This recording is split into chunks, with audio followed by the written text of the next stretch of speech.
रासायनिक खतांमध्ये मोठ्या प्रमाणात होत असली तरीही भेसळ रोखण्यासाठी शासनाकडून ठोस पावलं उचलली जात नसल्याचा आरोप शिवसेना ठाकरे गटानं केलाय। ठाकरे गटाच्या कार्यकर्त्यांनी नेरली इथल्या एका रासायनिक मिश्र खत बनवणाऱ्या कारखान्याला अचानक भेट देऊन या ठिकाणी होणारी भेसळ उघड केल्याचा दावा केलाय।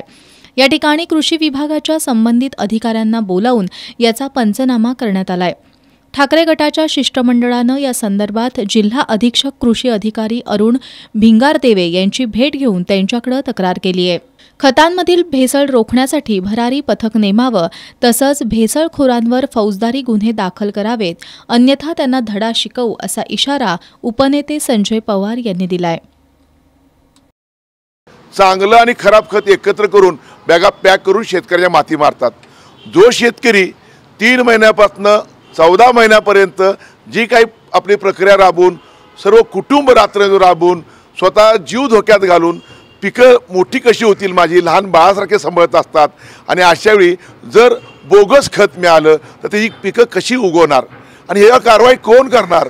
आज ती चौकशी करण्यासाठी भिंगारदेव म्हणून आपले इथं अधिकारी आहेत, त्यांच्याकडे आम्ही गेलो होतो। संबंधित अधिकारी आम्ही बोलवतो, तिथं त्या खताचा पंचनामा आम्ही केलेला आहे आणि आम्हाला खात्री आहे लॅबोरेटरीमध्ये पाठवल्यानंतर जे खत आम्ही दाखवलेलं आहे ते डुप्लिकेट असण्याची शक्यता जास्त आहे। अशा लोकांना नुसती कारवाई नाही, अशा लोकांना नुसते परवाने रद्द करून उपयोग नाही, तर फौजदारी गुन्हे दाखल झाले पाहिजेत।